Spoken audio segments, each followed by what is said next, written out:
Alumnos del ITAM, me encanta estar aquí, me encanta este diálogo, me encantan las preguntas abiertas, me gusta que digan lo que piensan y me cuestionen, porque esa va a ser mi forma. Yo sí tengo la decisión de venir a las universidades, de escucharles. Hay una candidata pues que no le dan permiso, pero eso no es mi problema.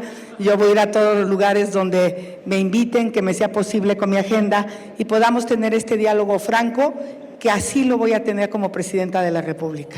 Así voy a trabajar de manera abierta y directa. Saludo al rector Arturo Fernández, al vicerrector Alejandro Hernández, a Horacio Vives, director de Asuntos Estudiantiles. Muchas gracias. Maestra, no es la primera vez que estoy aquí en el ITAM. La última vez que estuvimos aquí, estuvimos hablando de tecnología. Aquí en el ITAM tuvimos un encuentro con senadoras, candidatas a senadoras de la República, donde acordamos hacer la ley de trabajadoras del hogar. Y fue tan exitoso que llegando al Senado inmediatamente me puse a redactar esa ley y hoy, gracias a esta iniciativa que tuvo el ITAM con todas las senadoras, las trabajadoras del hogar en México tienen derechos laborales, así es que insístanle a todos los que conozcan que las dé de alta en el Seguro Social. Mi querido Julio, gracias.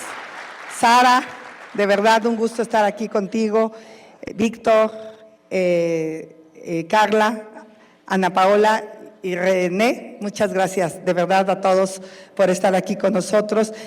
Y bueno, tengo en mi equipo algunos egresados del ITAM y debo de decir que sí son muy fregones.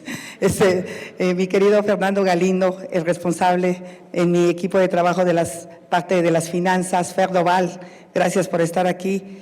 Santiago, no sé, anda por ahí, es un joven que le toca hacer la chamba conmigo de redes, Rodrigo Campo y por supuesto Santiago Krill, mi coordinador, que tiene mucha liga.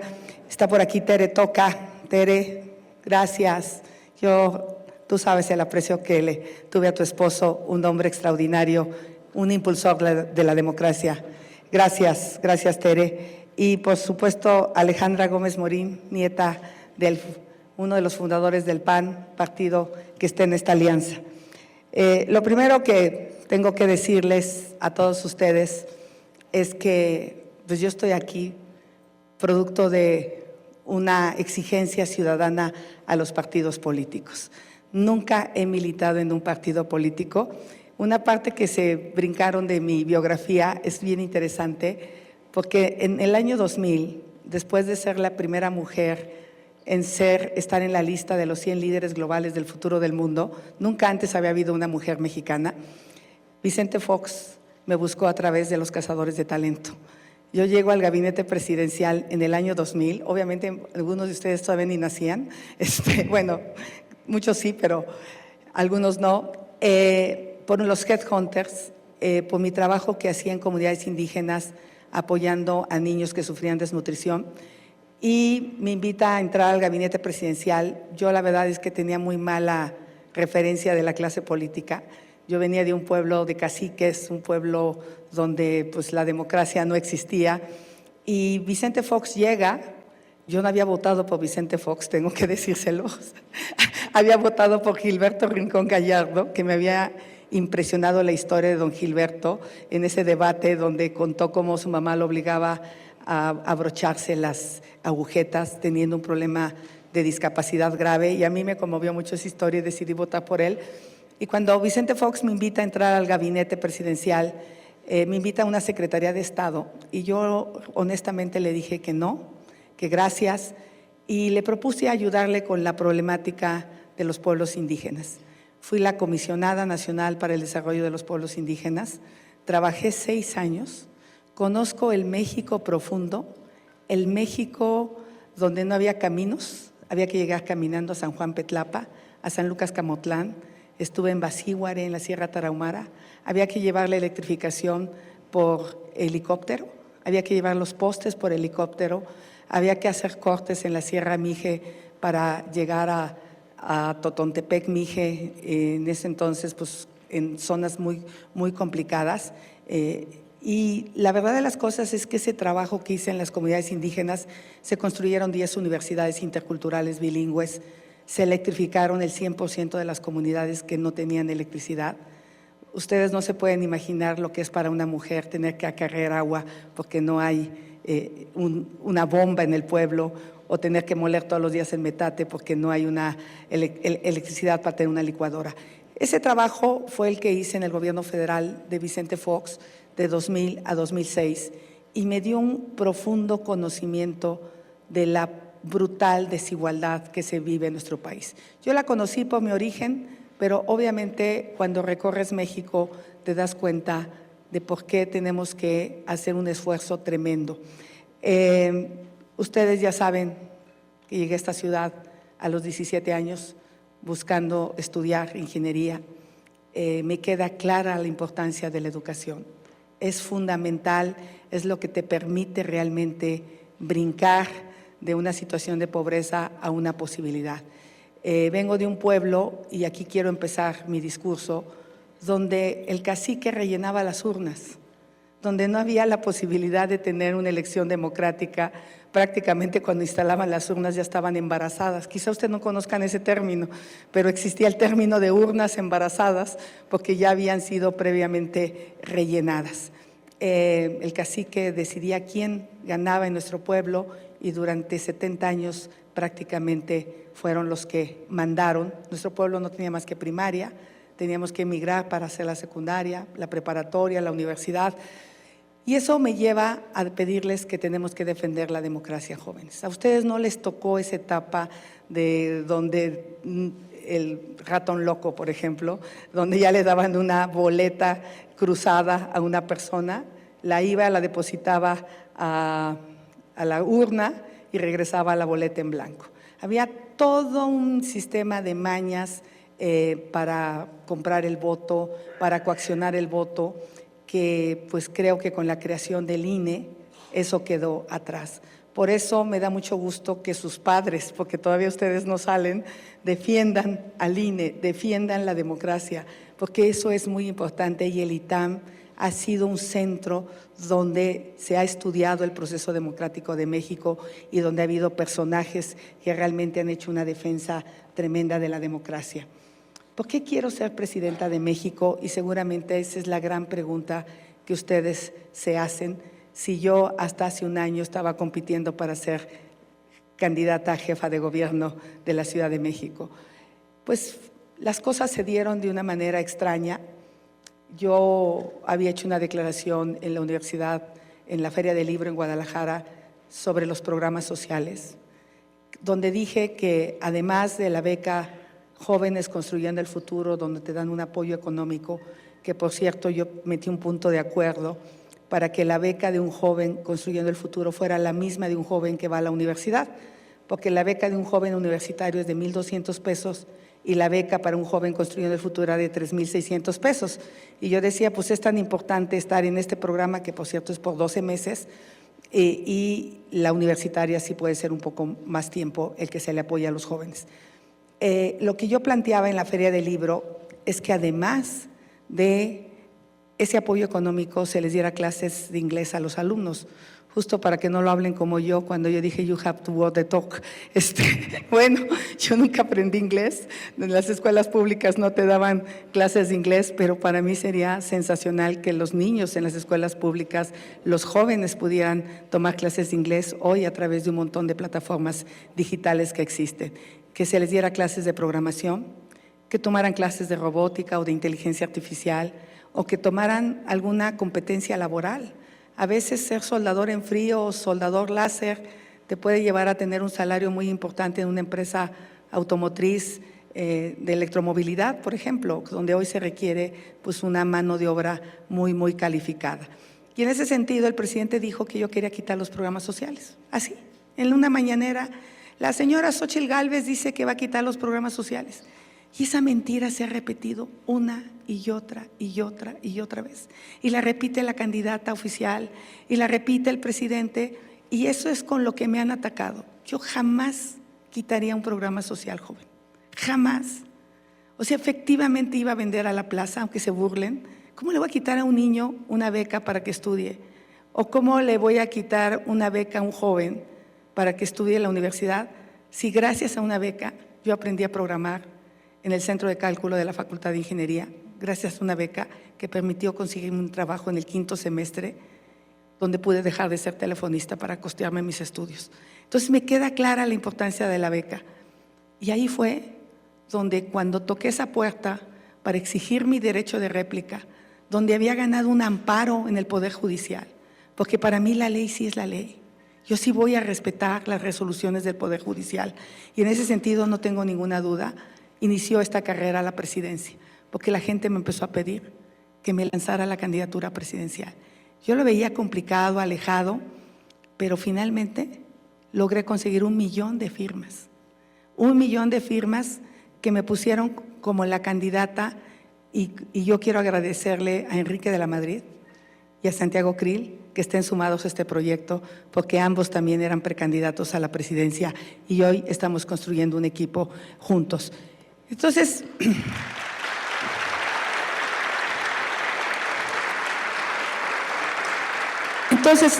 en ese sentido, sí quiero decirles que soy una candidata que los ciudadanos pusieron.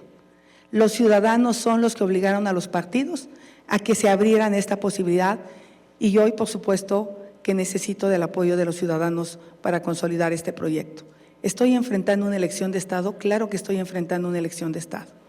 El presidente de la República todos los días interviene en la elección, todos los días se me ataca de una manera impresionante.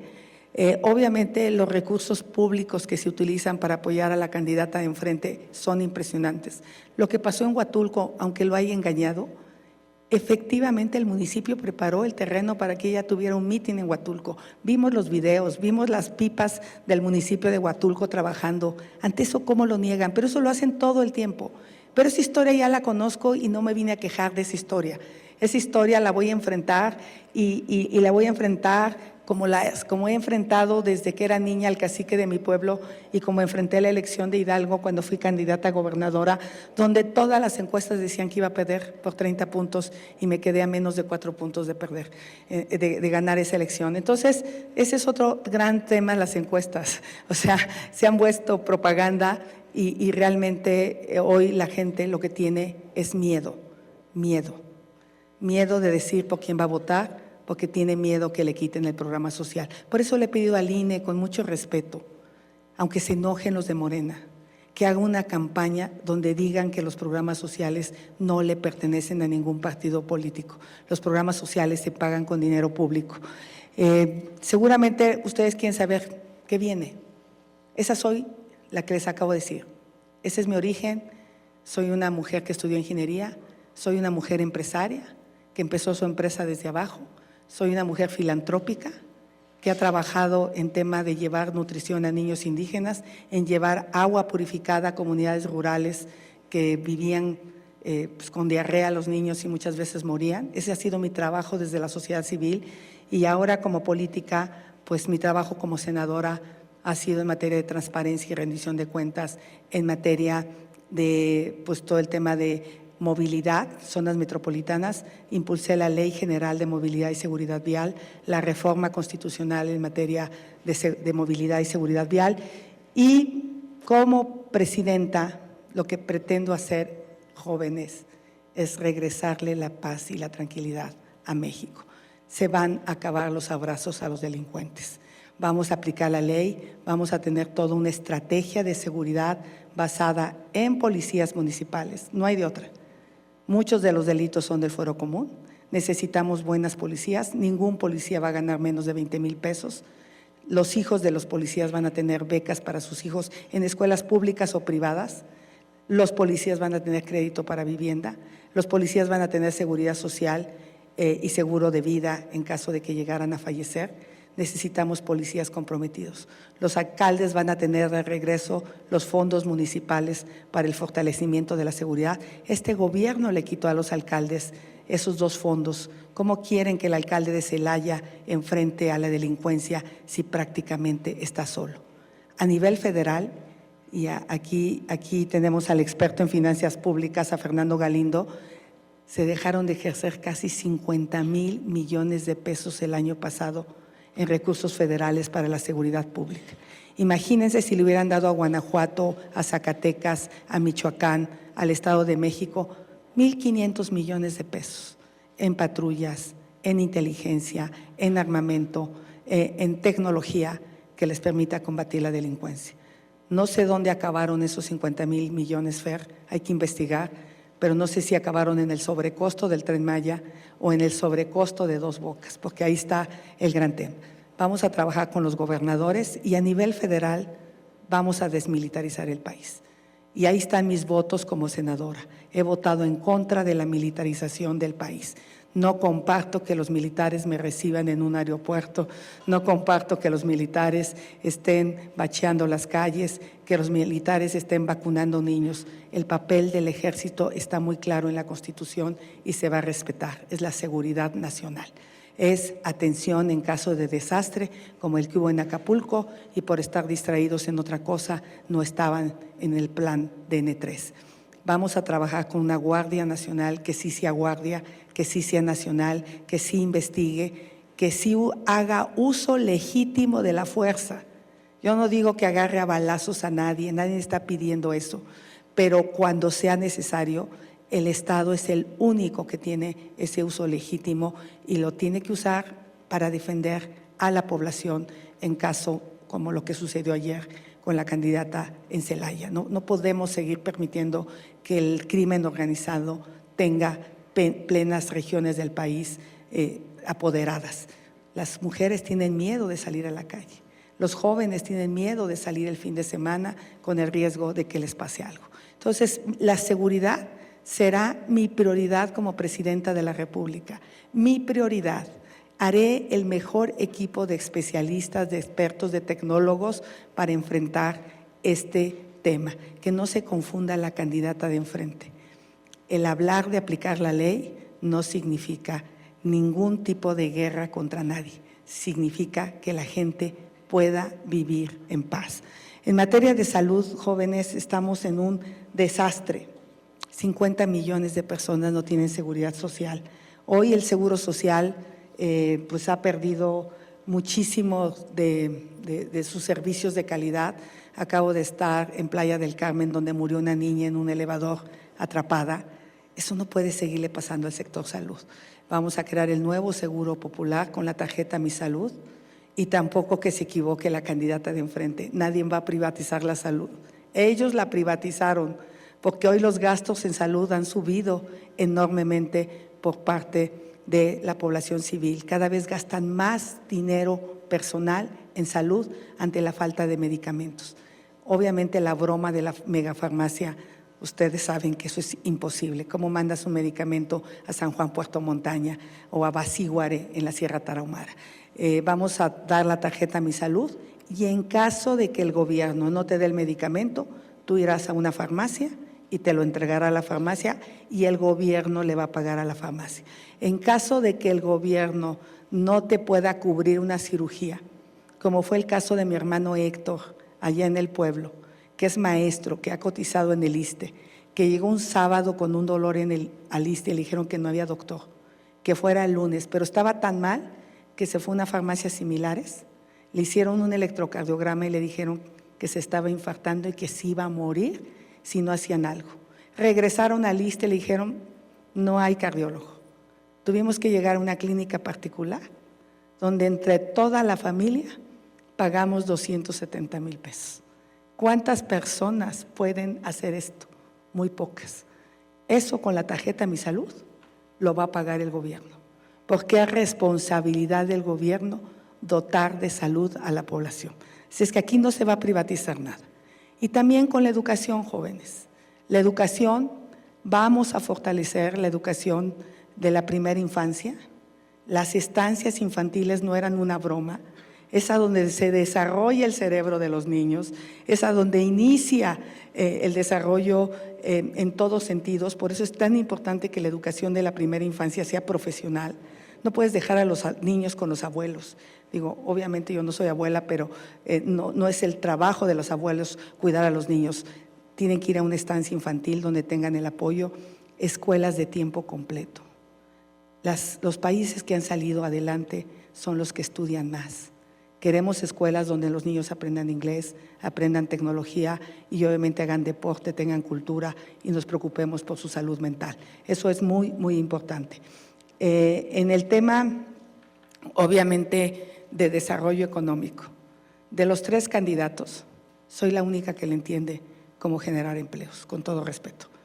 Se me ha querido estigmatizar por ser empresaria, que no se confundan. Ser empresario no es un delito. Lo que es un delito es ser bandido. Y yo jamás en mi vida me he robado un centavo. Los puedo mirar a los ojos y se los puedo decir claramente.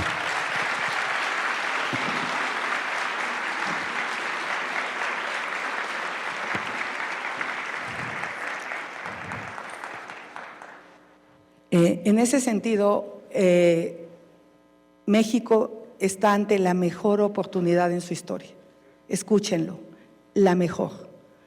El nearshoring, que es la relocalización de empresas de Asia hacia México, es una realidad y tiene que ver con el conflicto entre China y Estados Unidos. Este conflicto le genera una oportunidad, por eso la economía de México ha crecido, pero ha crecido las empresas que ya estaban aquí, que están ampliando sus líneas de producción para hacerle frente al suministro de una serie de autopartes para la electromovilidad, porque en Estados Unidos en el 32 van a limitar las emisiones de dióxido de carbono. Ahora vamos a tener importación de coches chocoeléctricos, así es que más nos vale que nosotros nos apuremos en la transición energética. En ese sentido, estas empresas se podrían relocalizar en México si resolvemos 5 cosas.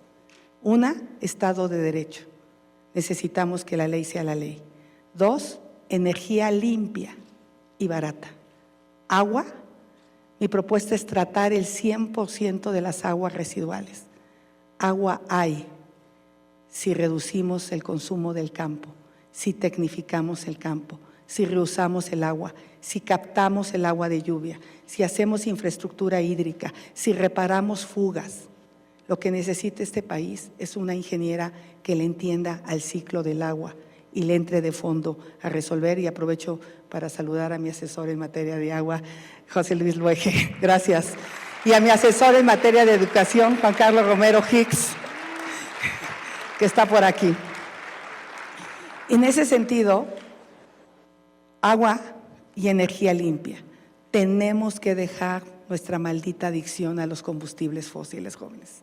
Se trata de ustedes, se trata del presente, se trata del futuro.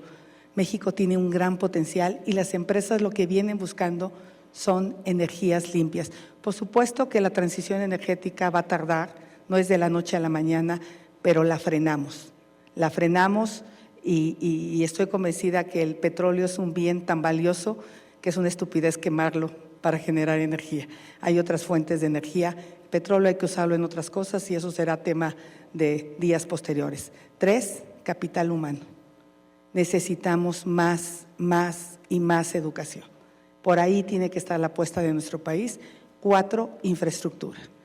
Hay que resolver el tema del aeropuerto internacional, lo estamos estudiando. No voy a dar una propuesta hasta no estudiar todos los temas que implican si se queda el AIFA o si fortalecemos el AICM. Es un tema complicado porque ya se pagaron 300,000 millones en un aeropuerto que no se hizo y 200,000 millones en otro aeropuerto que está más o menos. Ese tema es un tema complejo, pero se requiere un buen aeropuerto internacional, nuevos puertos como el de Coyutlán en Colima. Está súper saturado el puerto de Manzanillo ya y no vamos a crecer con el nearshoring si no hacemos más cruces fronterizos, si no mejoramos nuestras carreteras federales que están hechas pedazos, si no mejoramos nuestros puertos. O sea, el tema de infraestructura es clave, pero no en una refinería que costó 3 veces su valor, con todo respeto.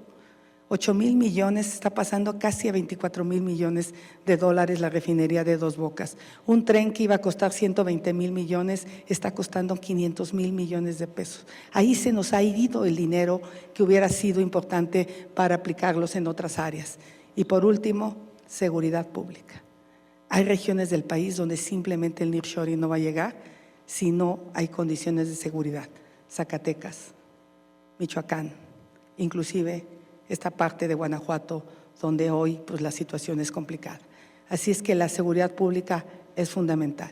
si trabajamos en estos temas, ustedes van a poder emprender, que vamos a hacer una agencia para la micro y pequeña empresa, para que haya financiamiento, para que haya apoyo, para que haya incentivos fiscales para los emprendedores. Yo sí creo en los emprendedores, yo sí creo que los jóvenes tienen derecho a tener sus propios negocios. Y en ese sentido, el crecimiento económico nos va a llevar a tener los recursos necesarios para reducir la pobreza. Comparto la frase del presidente de primero los pobres, pero primero los pobres para salir de la pobreza y fortalecer a la clase media. Muchas gracias. Sorteo de las preguntas del público. Bueno, Carla Andrea Sosa, de Ciencia de Datos, y Víctor Carlos Armas, de Matemáticas Aplicadas y presidente del Consejo de Alumnos, prepararon una pregunta conjunta que va a leer Carla. Adelante, por favor. Candidata, una de las cosas que más nos preocupan es el tema de derechos y libertades, principalmente para las mujeres, las conquistas que hemos conseguido a lo largo de la historia, y sabemos que algunos partidos que la acompañan no siempre han estado a favor de ellos. Igualmente los derechos para la comunidad LGBT+. Nos gustaría conocer su posicionamiento al respecto y qué podemos esperar de su presidencia.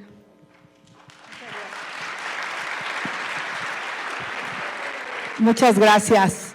Primero, decir que soy una mujer que respeta a las instituciones. Me parece importante que la Corte ya se pronunció en el tema de la interrupción legal del embarazo y, por supuesto, que también soy una mujer de libertades.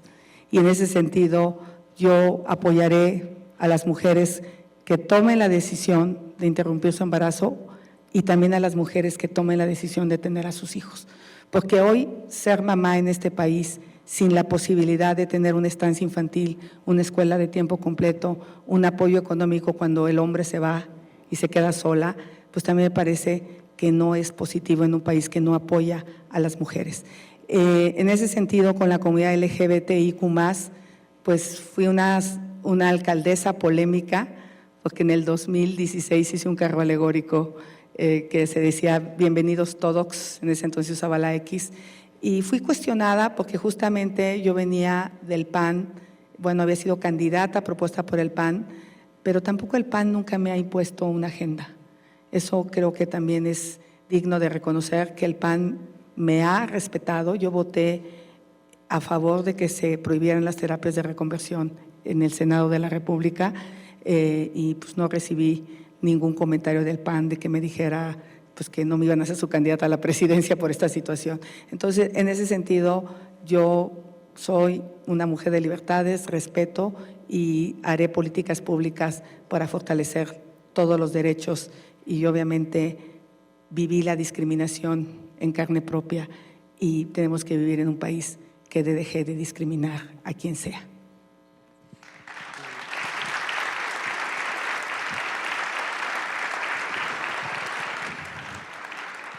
La siguiente pregunta te la prepararon candidata Ana Paola Morales y René Garibay Waldhausen.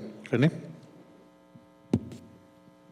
Vamos a hacer la pregunta compartida. Muchas gracias por acompañarnos, Xochitl. Bueno, el tema que a nosotras nos importa mucho más es la independencia ideológica que tiene. Si bien los partidos te respetan, como comentas, sí existe. Hemos visto en los últimos días y presenciado que te regatean recursos, ¿no? y apoyo. Entonces, de alguna manera, sí hay una dependencia de los partidos, ¿no? En México estamos viviendo una crisis de representatividad política que no solo nos preocupa a los jóvenes, sino que también el triunfo de la supuesta izquierda en 2018, ahora en 2024, decepciona por completo, ¿no? Y a 2 meses de la elección no creo que quede claro qué es lo que representa la coalición. Entonces, Xochitl, de verdad… ¿Cómo lidiar con una campaña partidista con personajes innombrables a su mando? Esa es la primera parte de la pregunta y René seguirá la segunda. Bueno, pues como mujer, una de mis principales preocupaciones no es solo salir a la calle sola, sino que pueda haber un retroceso en el derecho a decidir sobre mi cuerpo o en mi derecho a ser protegida por el Estado.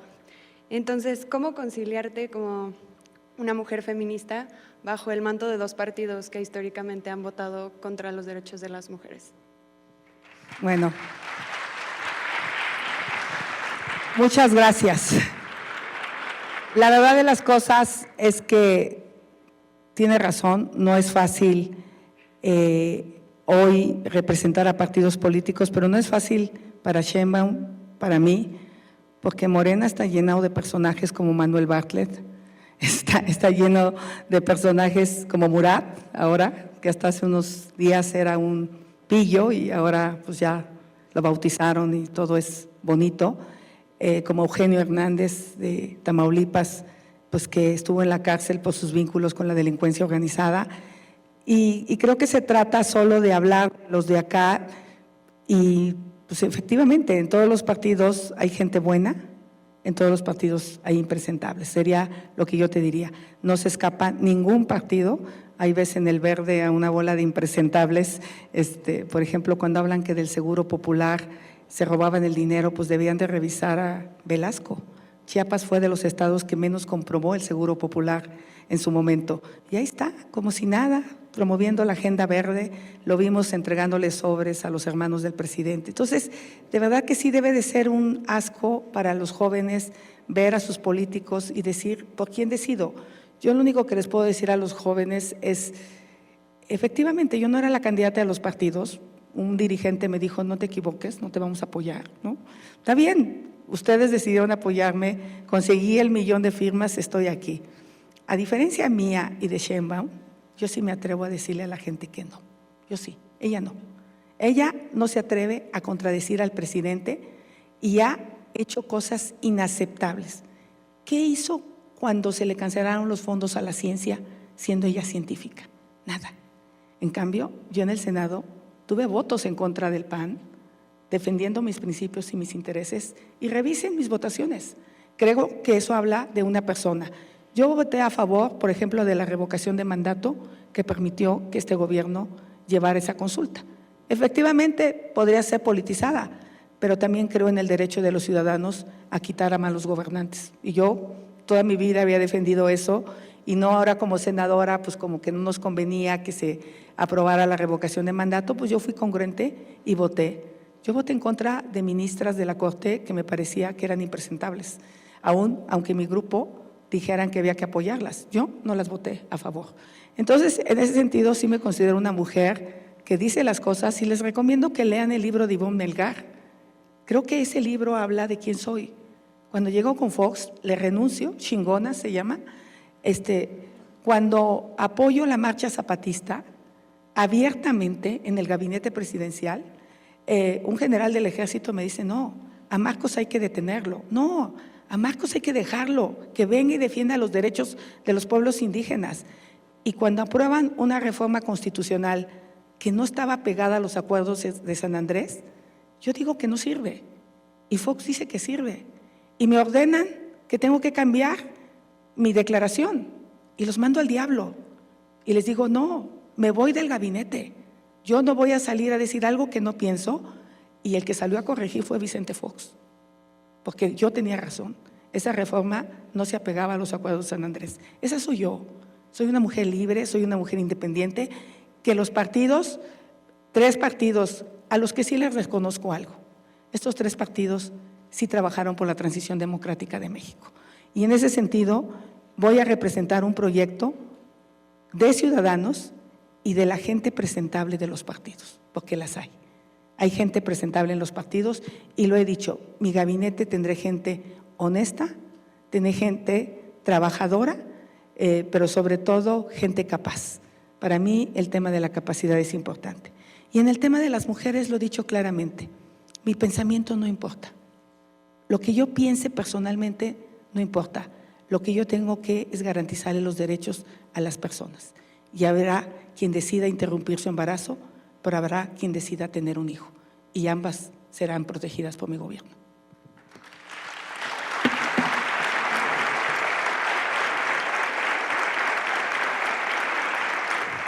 Muy bien. Finalmente tenemos a Sara Olivares y a Julio Gabriel Reyes. La pregunta, por favor. Bueno, buenos días. Candidata, el tema de seguridad en el país es complejo y multifactorial.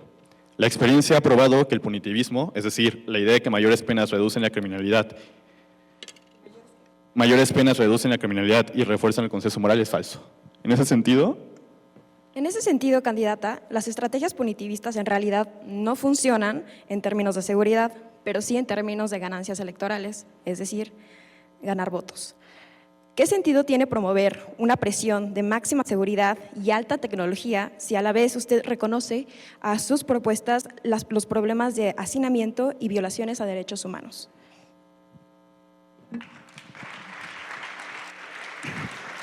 Nuevamente, creo que mi propia historia como senadora va a responder esta pregunta. Yo voté en contra de la prisión preventiva oficiosa. Yo no creo en la prisión preventiva oficiosa. Presenté una reforma constitucional que fue aprobada en el Senado de la República de justicia cívica. Yo vengo de un pueblo de usos y costumbres donde todavía la justicia cívica funciona, donde todavía los delitos menores le causan vergüenza o nos causan vergüenza y los corregimos. Es un tema de coexistencia pacífica en la comunidad o en el pueblo, donde tratamos de respetar y de conducirnos barriendo tu calle, por ejemplo, algo tan simple que se ha perdido en muchos lugares, respetando a la autoridad. Eso es la justicia cívica. Como delegada, impulsé muchísimo el tema de justicia cívica con un city manager, tratando de ordenar, porque aunque no crean, por un cajón de estacionamiento se mataban en mi delegación, se mataban. Por lo tanto, hay que quitarle a la criminalidad, o bueno, más bien a los delitos que se llevan, que se judicializan, hay que quitarles todos estos delitos menores que tendrían que resolverse en los juzgados cívicos. Dejar los delitos como secuestro, como robo, con violencia, obviamente, dejar delitos como extorsión, como cobro de piso, feminicidio, todos estos delitos que sí son un cáncer y que están afectando a la sociedad, evitando la impunidad. Necesitamos evitar la impunidad, por eso la propuesta que yo hago es meternos de fondo a los ministerios públicos, meternos de fondo, o sea, que haya los suficientes peritos, que haya la suficiente investigación de cada uno de los delitos para que el juez sí pueda dictar una sentencia. Entonces, en ese sentido, dejo clara mi postura. Lo de la cárcel. El tema fundamental de la cárcel, y a lo mejor no he tenido el tiempo de explicarlo y lo voy a explicar, es que hoy las cárceles son hoteles, son escuelas de la delincuencia. Hoy desde las cárceles se extorsiona. Hoy desde las cárceles se hace todo un trabajo, no es trabajo, ¿verdad? Pero la gente piensa que desde ahí pueden tener un ingreso delinquiendo.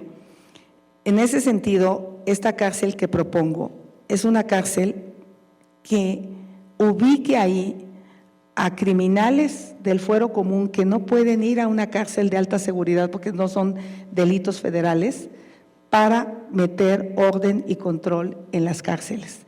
Pero por supuesto que estamos hablando de una cárcel, no estamos hablando de un sistema como el de El Salvador, donde vamos a levantar a miles de gentes, no, criminales. ¿Y por qué te lo digo? Porque yo he hablado con muchas mamás. Por ejemplo, la mamá de Camila. ¿Qué quisiera? Pues quisiera una sentencia ejemplar para el individuo que mató a Camila. ¿Qué quería la mamá de una niña en Fresnillo de 12 años que fue violada, asesinada, tirada? O sea, el tema es que hoy los delincuentes no le tienen miedo a la cárcel, porque saben que llegan, pagan, viven como en hotel, tienen televisión, tienen jacuzzi y se la pasan a todo dar. Creo que la gente sí tiene que tener miedo de delinquir y saber que si va a la cárcel, la va a pagar. ¿Por qué muchos delincuentes no quieren ser extraditados a Estados Unidos? Porque allá hay orden. Entonces, lo que yo busco es poner orden en las cárceles, pero no es una política de encarcelar a todo mundo.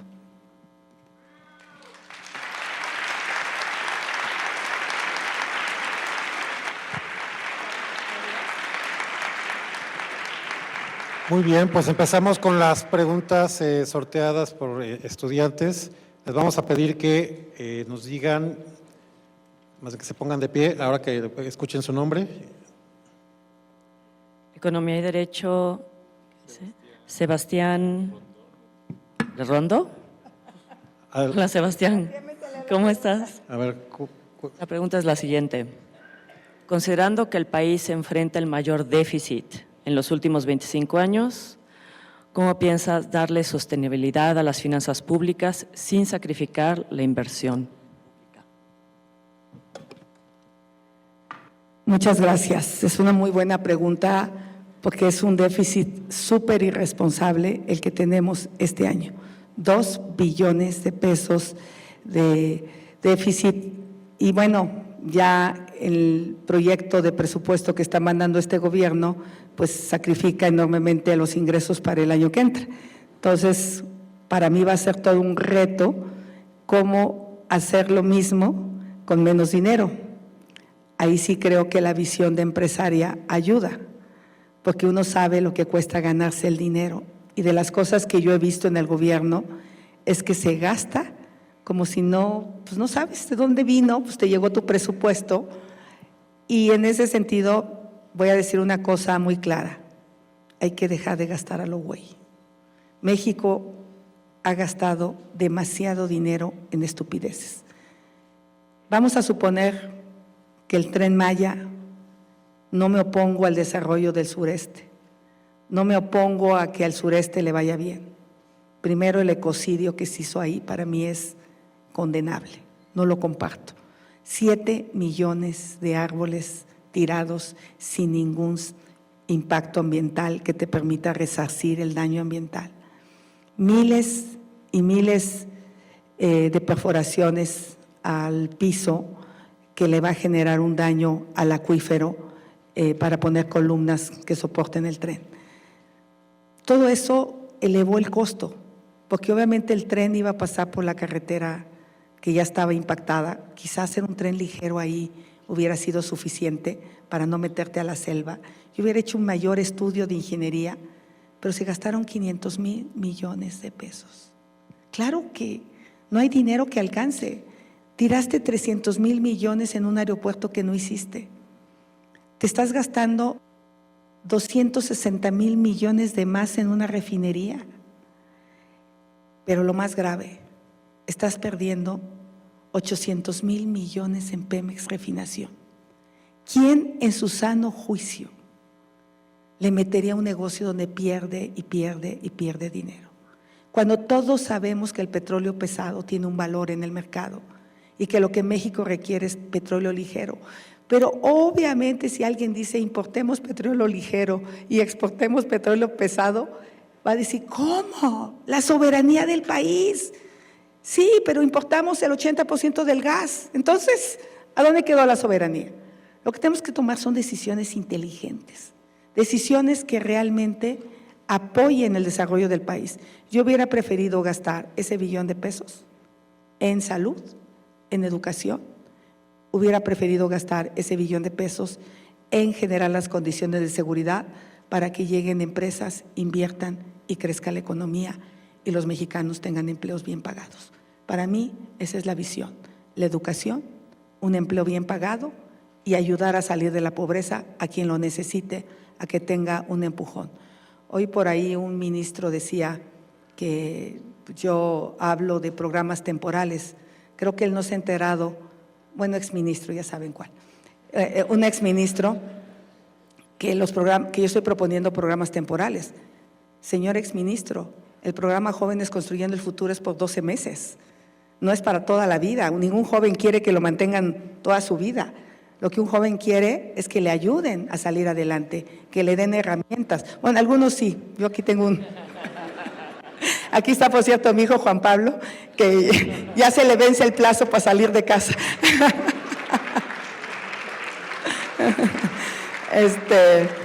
Pero bueno, no me veo, él chambea en la empresa, es un chavo que sí le mete duro al trabajo, no va a ser que cuando llegue su mamá presidente decir, no sé a qué me voy a dedicar, no, él ya sabe a qué se va a dedicar, él ya trabaja. Gracias.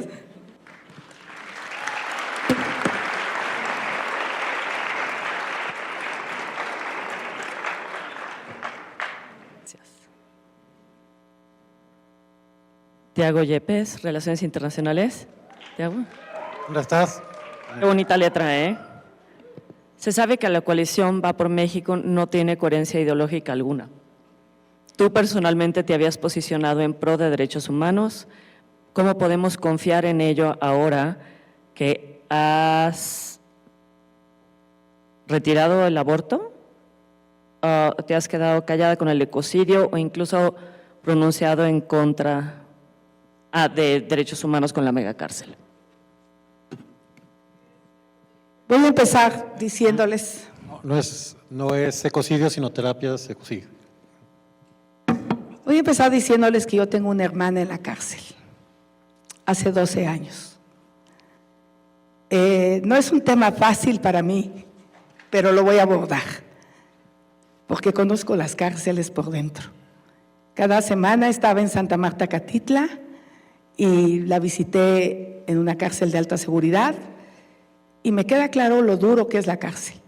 Mi hermana tiene 12 años y no tiene sentencia. Yo no sé si es culpable, no sé si es inocente. Ella dice que es inocente, yo le creo porque es mi hermana, pero será un juez el que determine si es culpable. Y si es culpable, lo va a pagar. De eso tenga la certeza. En estos 12 años no he usado mi cargo como senadora para buscar impunidad. Entonces es un tema que conozco y es un tema en el que las cárceles son necesarias cuando hay delincuentes peligrosos que ponen en riesgo a las personas. Yo no sé qué le pasó por la mente al ser humano que enterró a 50 personas en Sonora, en Hermosillo. Yo no sé qué le pasó por la mente al ser humano que puso en unas cubetas, cadáveres en Veracruz, unas hieleras, ¿no? O sea, hay delincuentes muy peligrosos que sí ponen en riesgo. Y por supuesto que reconozco los derechos humanos. Yo me hice una mejor persona visitando la cárcel cada 15 días. Por supuesto que conozco el dolor y las historias de las personas que ahí están, pero yo no puedo omitir mi responsabilidad como presidenta de que las personas que cometen un delito lo paguen, respetando sus derechos humanos, pero tener una cárcel donde los delincuentes dejen de operar carteles de la droga y dejen de operar extorsión, cobro de piso, es mi obligación como presidenta hacerlo. Mi obligación como presidenta, jóvenes, es protegerlos a ustedes y a sus familias, y lo voy a hacer.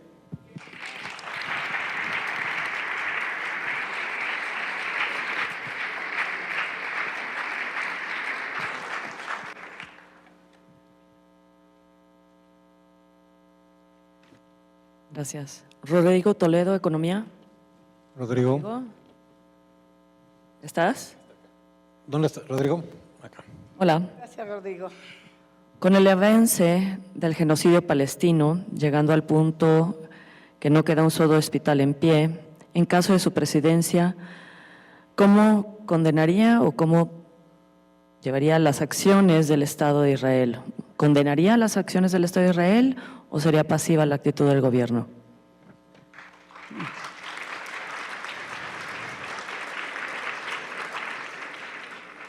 Hay una etapa de mi vida que creo que también está en el libro, de cuando fui parte de la Liga Obrera Marxista en la Facultad de Ingeniería. Todos pasamos por esta parte ideológica de la juventud, de querer cambiar el mundo. Y yo me acuerdo haciendo marchas defendiendo al Estado palestino. Yo creo que hay que separar dos cosas. El ataque terrorista al Estado de Israel fue un ataque que había que condenar, viniera de quien viniera, cualquiera que fuera el país que viva un ataque terrorista. Ahí no puede haber una equivocación. Yo en este sentido sí quiero ser bien sincera. Yo tengo dos brújulas para conducir la geopolítica. La primera son mis valores y mis principios. Yo tengo principios de respeto a los derechos humanos y de respeto a la democracia. No me voy a aliar con países que violenten estos derechos humanos. Pero cuando se violenten esos derechos humanos, sea cual sea el país, lo voy a condenar. Y mi otro principio en geopolítica pues es la realidad de nuestro comercio con Estados Unidos. De ese hablaré en otro momento si me preguntan, pero obviamente me queda claro que andar coqueteando para otro lado cuando el mayor número de nuestras exportaciones está en Norteamérica, pues sí tenemos que fortalecer esa relación con Estados Unidos, y por eso he propuesto la creación de una agencia de Norteamérica de aduanas para parar con el tráfico de armas hacia México y para parar con el tráfico de fentanilo hacia los Estados Unidos. Pero en ese sentido siempre voy a condenar cualquier violación de derechos humanos. Me parece que el Estado de Israel tiene ya que parar con esa guerra y buscar una salida a ese conflicto. Y me sumo al llamado de las Naciones Unidas para ello.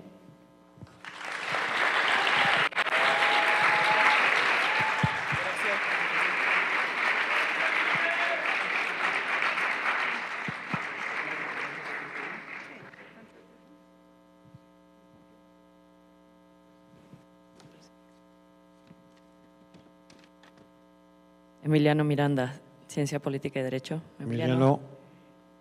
¿Estás, Emiliano? Hola. ¿Dónde estás? Emiliano, detrás de la columna, ahí parado, sí. En el contexto de escasez de agua y estrés hídrico, Buena pregunta. ¿qué piensas sobre revisar las concesiones a los actores privados que más agua consumen?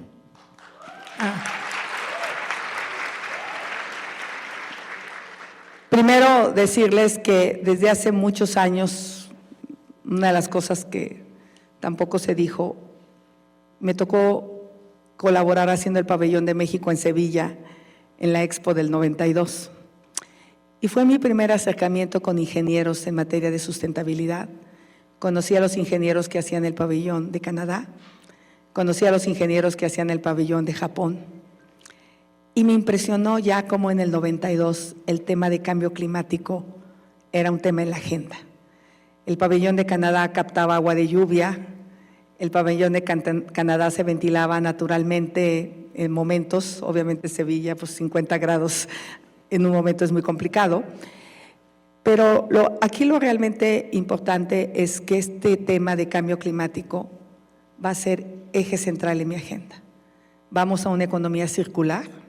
Esa es absolutamente la idea, tenemos que cuidar el planeta. Y en materia de agua ya no hay vuelta atrás.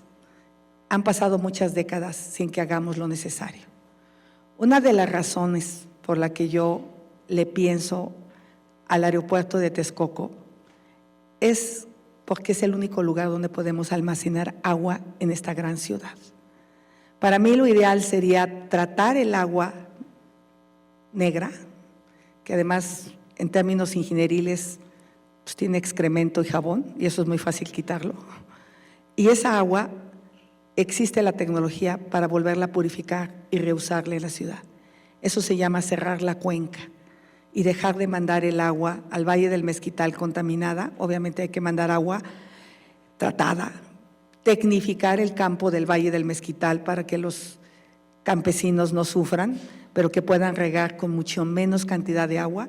O sea, la tecnificación del campo se debe de hacer.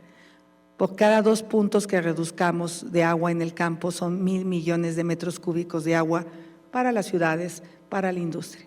Entonces no tenemos que estigmatizar si le damos agua al campo, si le damos agua a la industria. Hay que obligar a la industria a que reuse su agua, a que la trate, a que haga ciclos cerrados. Y la industria es bastante responsable. Y si alguna industria no lo hace, pues hay que aplicarle la norma, hay que aplicarle la ley. Para eso existe la autoridad y a mí en ese sentido no me tiembla la mano. Y si contaminan, pues hay que aplicarle la ley para que no contaminen. Entonces, el tema es captación de agua, tratamiento de agua, reuso de agua, reparación de fugas y purificación o potabilización del agua tratada. Ténganme confianza porque quizá es el tema al que más le entiendo a mi vida, el tema de la energía y el tema del agua. Un par de preguntas más.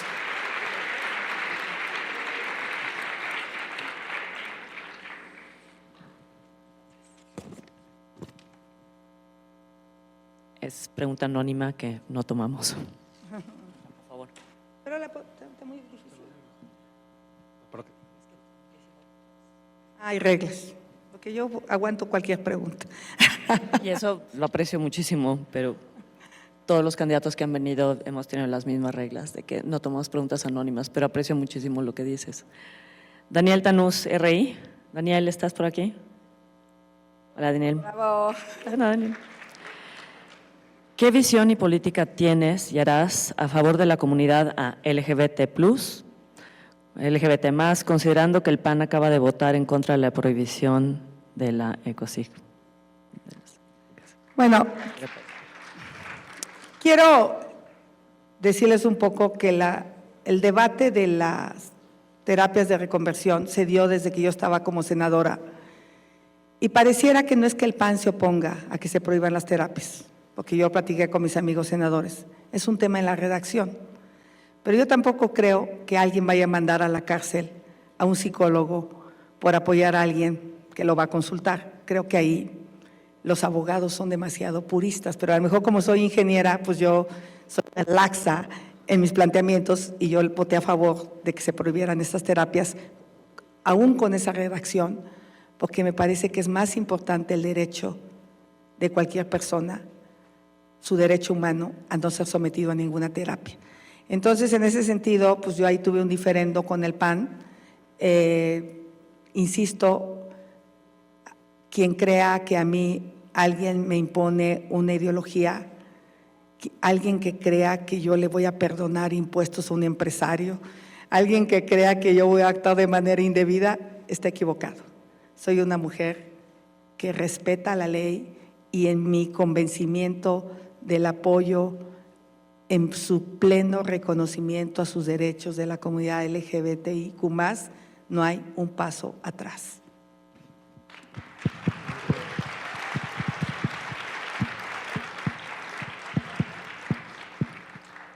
Última pregunta, por favor.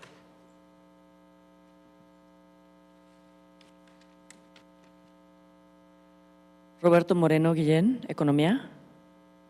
Roberto, hola. Roberto. Dentro de sus propuestas en materia energética se encuentra la transición de Pemex a Emex. ¿De qué manera vas a afrontar la deuda de Pemex en este contexto? Te hablan Galindo. Ay, sí. Bueno, ya quedamos en que sí se puede llamar Pemex, porque es Petróleos Energías Mexicanas. Sí cupo. Obviamente hay un tiempo de salida del petróleo. Puede ser dependiendo de que se consigan nuevos plásticos que no tengan que venir de combustibles fósiles, pero obviamente la extracción de petróleo es el mayor negocio de Pemex y es justamente el que ha dejado de hacer. Donde Pemex genera dinero es sacando petróleo. Entonces, de entrada, yo le apostaría a la exploración, cosa que también hemos dejado de hacer. Yo sí creo en esta alianza con el sector privado que está en la Constitución y que hoy se ha prohibido por un tema más ideológico que técnico, porque el sector privado tiene la tecnología, el conocimiento, los recursos para hacer esta exploración. Está en la Constitución, ya hay cada vez menos interés del sector privado de entrar a estas áreas, porque pues obviamente muchas empresas están transitando hacia otro tipo de energías, así es que México creo que perdió años valiosos donde podía haber explorado más y sacado más petróleo si era lo que le interesaba al gobierno de Morena. Hoy producimos menor petróleo que cuando ellos llegaron. En cambio, las nuevas energías, como la energía solar, eólica, geotermia, hidrógeno, son las energías del futuro. El futuro de la energía es la energía eléctrica y el futuro de la energía eléctrica es la energía renovable. Entonces, lo que tenemos que hacer con Pemex, pues es, con todo respeto, dejar de perder dinero. ¿Y dónde pierde dinero? En Pemex Refinación. Ahí está el mayor problema. Tengo la confianza que algún día jale dos bocas, algún día. Y podríamos tener una refinería más eficiente, Por eso la idea de cerrar estas refinerías totalmente ineficientes que pierden dinero, que contaminan.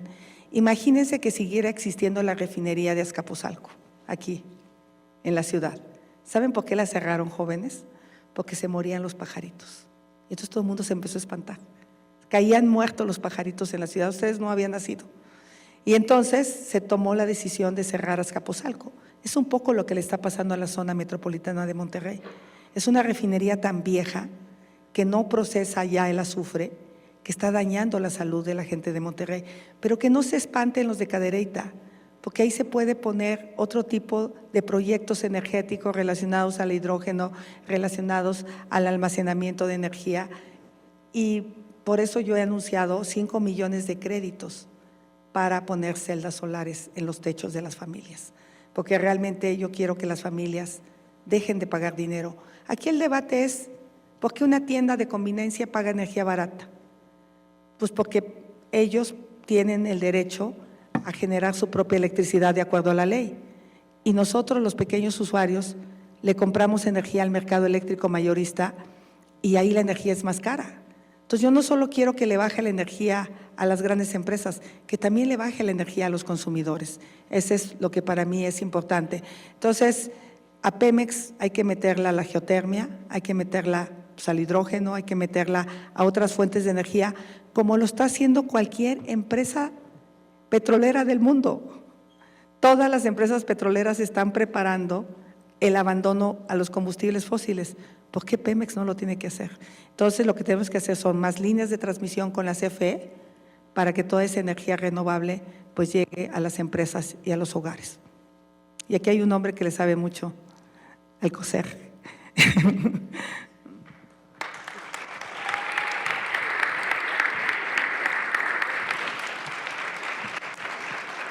Bueno, candidata, agradecemos mucho tu presencia esta mañana en el ITAM. Ha sido un diálogo muy importante que, insisto, es fundamental para tener mayores y mejores elementos para la toma de decisión y, sobre todo, pues que los jóvenes y las comunidades universitarias vayan a votar el próximo 2 de junio.